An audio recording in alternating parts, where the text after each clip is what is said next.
Join us on Tuesday each month for an interactive workshop led by one of GrowthCraft's seasoned expert advisors. Each session focuses on a specific topic tailored to the real-world needs of startup founders.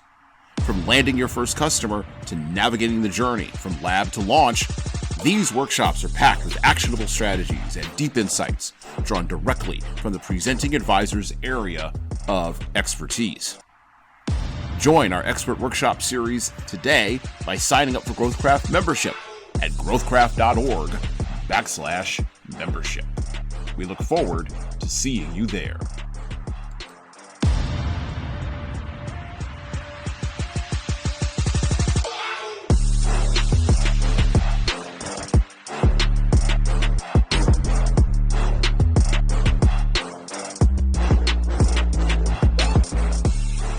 Hello, my name is Hasan Sorrells, and this is Tom Living. Welcome back, everyone. And you are listening and watching the GrowthCraft podcast. Here on the GrowthCraft podcast, we explore, we talk with founders that are part of the GrowthCraft startup community. We talk with them about their projects, their purposes, and their passion. And it sits here as an opportunity, this podcast does, for you to connect with those founders and to connect further with all of the resources and the ideas that GrowthCraft provides. We want to welcome you today on our journey. We're joined today by Stuart Silverman, who's going to tell us a little bit more about his project and about what he does. And so, Stuart, welcome to the podcast. And for our listeners, what is it that you do exactly? Well, thanks for having me on, guys. Really appreciate it. So, when you go into a store and you get lousy customer service, it happens all the time, right?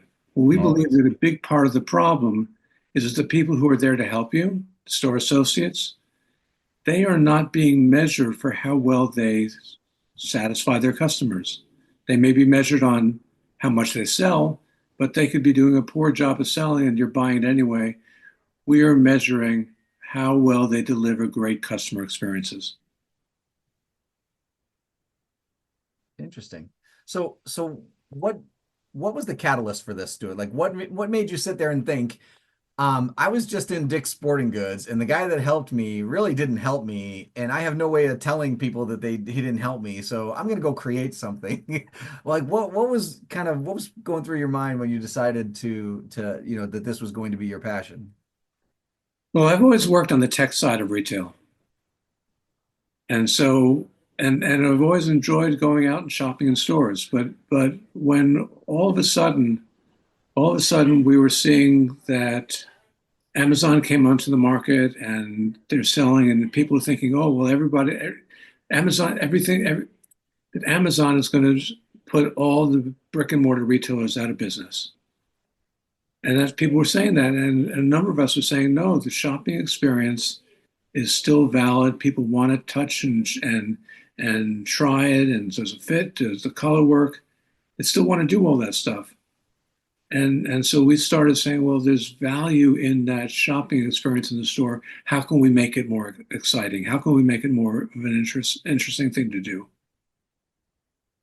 How can we make it more different from shopping online? How can we make it more personal? And so that's what ended up driving our thinking about, well, how do we engage people in the stores to do a better job?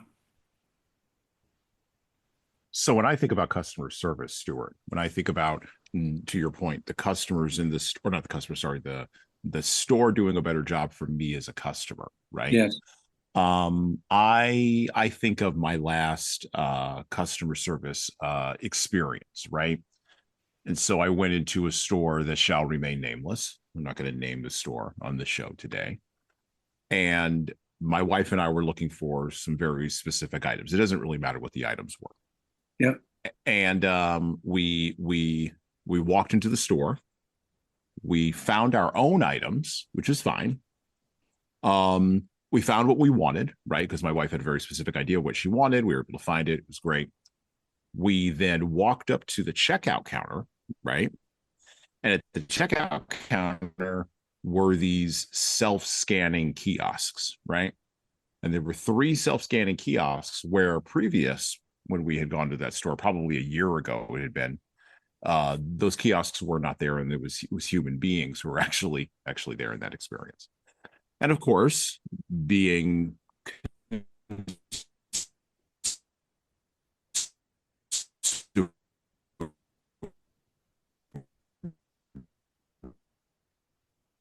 Hey, son, we're losing you. Stuart, are you losing him too, or is it just me? No, I can't hear him at all. Hey, son, we lost you for a second there.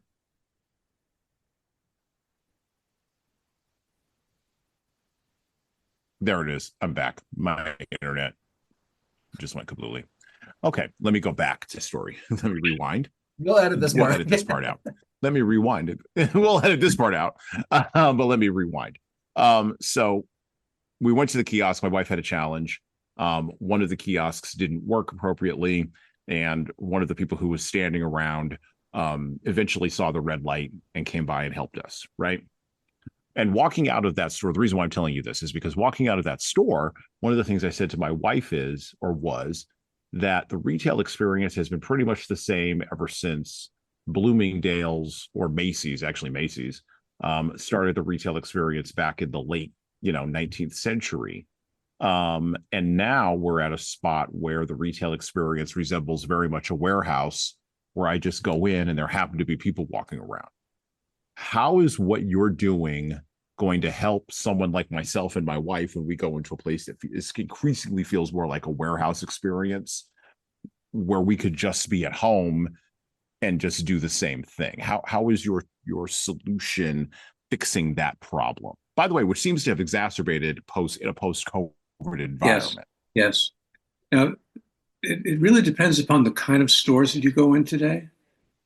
So we're actually not interested in going into big box retailers, because they define great service as making sure that the product is in the store on the shelf when the customer wants it. Now, for some retailers, that's fine. That's what they want to do, and that's the way their business model is set up. We are much more interested in working with retailers where you walk in and you want to get help. Mm-hmm. And so we did a pilot project with a cosmetics retailer, Mm-hmm. which we tracked the behaviors of 50 store associates in 5 stores. Mm-hmm. We collected over 2,600 customer feedback notes. Mm-hmm. And using that data, they were able to see a 27% improvement in the store associates adhering to their best practice processes. Mm-hmm. That 27% improvement then led to a 6.7% increase in the size of the average sales transaction. So when store associates started doing, or more consistently did what they were supposed to do, followed what they were taught to do, then they sold more. And that's what we're looking to do. So how? So let me tell you some of the questions on the survey in that cosmetics retailer. For that cosmetics retailer, there are things like, did she, the beauty consultant, listen to me? Did she solve my problems? Did she match my skincare?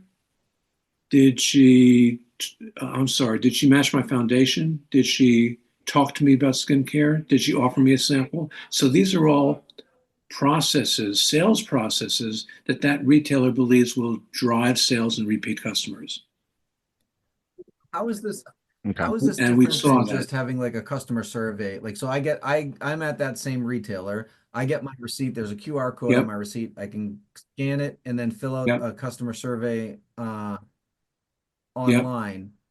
How or is that what it? I probably shouldn't have made that assumption. I apologize, Stuart. But well, no, in lots of cases, it's a QR code, or there may be a terminal by the point of sale. But what's very different about what we are doing is we are tracking the behaviors of the individual store associates who are in the store. So and with that data, we can then come back around and help those store associates do a better job. So it was fascinating when we'd go out into the store after the weekend and talk to the store associates and with the data and say, look, at these are we believe the processes that will drive sales. Why aren't you doing them? Or why aren't you doing them more frequently? And we'd get answers like, oh, well, I didn't know that was important. Or that's not the way so-and-so told me how to do it. Or I'm uncomfortable doing that. Or, but I am doing that. Well, if you think you're doing that, but the shopper is not recognizing that you're doing that, then we have to change our process, change the way we're addressing the customers. Something like that you can fix. So it's a training issue. It's getting everybody on the same page. So I'm gonna cheat here a little bit, Stuart, because I do know the product a little bit better than some of our listeners. But would it be fair to say that what the majority of what's out there right now in the form of customer surveys and things like that at the POS or at the point of sale, are geared toward the overall store, and the one that you're producing is more geared toward the individual sales associate? Okay, so exactly. How do I make the store better? Again, was it warm enough? Was it bright enough? Was it, what was customer service in general good enough? And you're answering it from a overall store perspective, versus what you're trying to do is give them a way to give you feedback on a particular sales associate, and that data is used to make them a better employee, a better service person, okay. Exactly. Right. Exactly. So what's typically out in the market today, as you said, it's about the overall experience, but the end user is very different. The end user is the head of marketing. For us, the end user is the head of store operations. So a very different focus on the data. Okay, so that's good to know. That actually cleared it up for me, because I was not as familiar with what you were doing as Tom is, and so that was a good clarification for me. Okay, so Stuart, when we're thinking about the end user of the data being the head of operations, right? Yes. The person who would be in charge of training or that kind of area. Yes. I'm going to ask you this next question out of my experience over the last 20 years in training. So I'm going to ask you a training question. Does your product help, or does your approach help me as a head of operations, right? Focus my training better? And can it help me implement from that training to see actual results on the floor? Can it guide me in a particular direction? So two things I want to bring up. One is the answer is yes. Okay. But we see it more as a coaching thing. Oh, okay. That we're now seeing that. So, for example, this one woman that we were working with at the cosmetics retailer, she was a great presence in the store. Everybody loved her. She helped everybody. But when we started collecting data, it's like she was really weak in a couple of the issues that really promote repeat sales. She's really good at the immediate sales tactics, but not so good at the long-term sales and repeat customer types of opportunities. So that gave us an opportunity to go in and coach her on those specific sales tactics. Second thing is, we all know that when people are trained, they learn it and they have it up here, but it's up here for a while. And it may not stay there for 3 weeks, 4 weeks, 6 weeks, 2 months. And so they need to be refreshed. With this application, we can now understand when people need to have those skills refreshed, learning refreshed. So you can actually see. Okay. So you can actually see a degradation of whatever skill set you're talking about, and then know when to reinforce that area. Okay, interesting. Correct. Very interesting. Correct. So, just to make this a little bit more personal, so I'm sure when you were 6 or 7 or 8 years old, you didn't wake up one morning and say, "Hey, I'd like to measure retail No, for the head of no. operation." Okay, so walk us through kind of a little bit, because I'm always fascinated with how people do the things that they do and why they make the decisions that they make, and so are our listeners. So, how did you get to this point? Walk us through a little bit of Well, that. How did you decide that this was the solution that you needed to build on?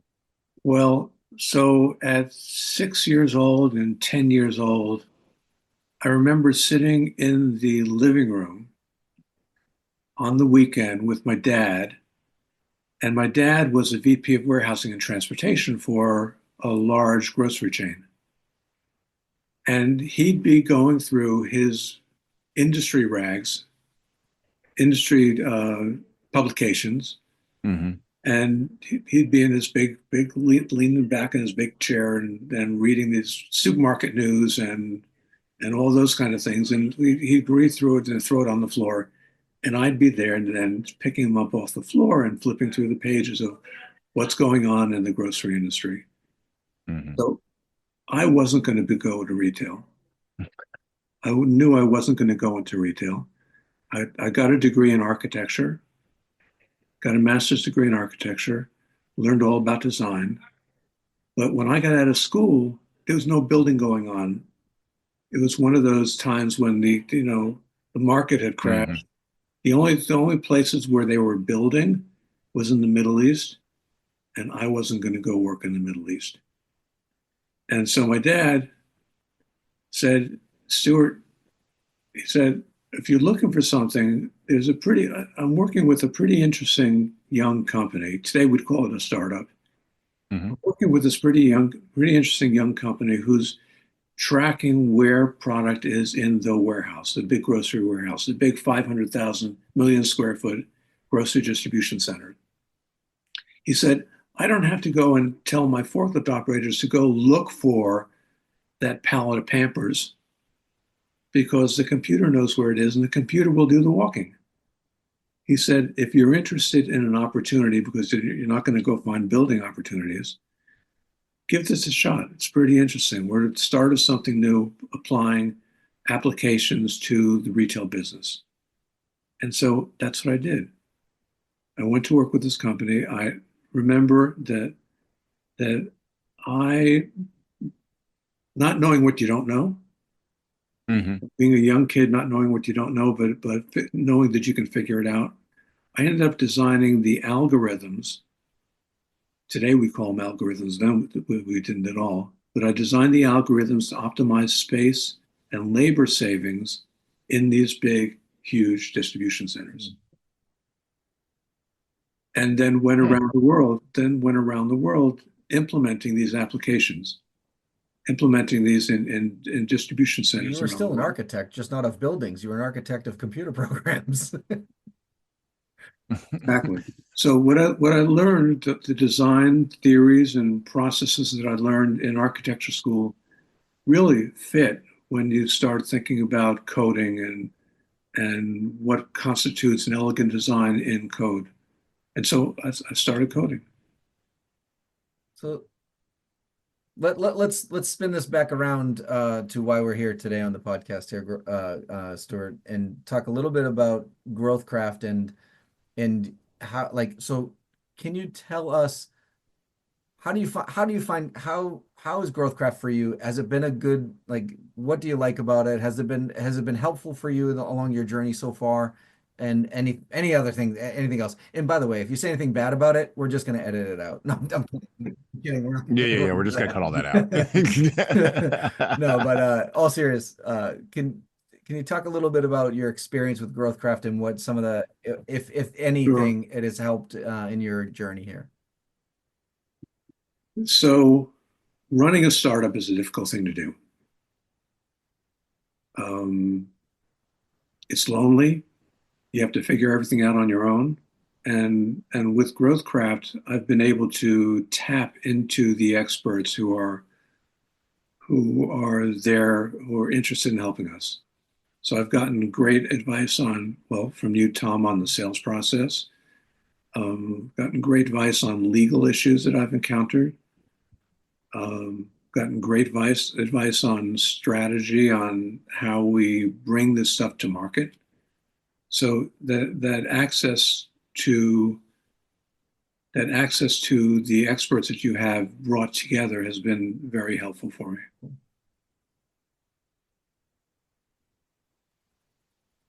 Well, when we think about GrowthCraft, when we think about sort of what you're doing with your startup and with your approach, with the last few minutes that we have here, we always ask the founders that we have on if they would like to promote anything extra, if they have anywhere where they're appearing, if they have a website that they would like to direct people towards. How can people get in touch with you? How can people get a hold of you? So I guess that's my final question for you today. What would you like to promote today, if anything? Well, we are releasing a new version of the application in the next 30 to 60 days. And we will talk about it on LinkedIn. We're right now putting together the launch strategy for it, the communication strategy for that. But I can be reached on LinkedIn. It's Stuart Silverman. There was something else that you asked about. Sure. Yeah. Do you have do you all have a website, someplace we can Yes. go and click around and look? Yeah. Yes. Website is BeccoRetail.com. Becco, Becco, retail, retail.com. And there are links there that you can set up an appointment and we can talk. So again, we're releasing a new version of the application, and we're going to have some special deals for early adopters who want to join us. Are you showcasing this at any kind of expo or trade show or anything like that yet, Stuart, or not yet? Not yet. Not yet. I just want to make sure we covered that too, in case you are. We wanted people to go check you out, but we'll put an edit to the show notes on this one if you do go to a trade show or whatnot. Okay. Absolutely. Well, we will have links to BeccoRetail.com as well as links to Stuart Silverman's LinkedIn profile, where you'll be able to get a hold of him and take a look at this application in the area where the show notes are, below the player of your favorite podcast application, whether that be YouTube, Spotify, Apple, or wherever it is you happen to pick up the GrowthCraft Startup Community Podcast. I would like to thank Stuart Silverman for coming on our show today. Once again, this is the GrowthCraft Startup Community Podcast. And with that, well, we're out. Bye-bye.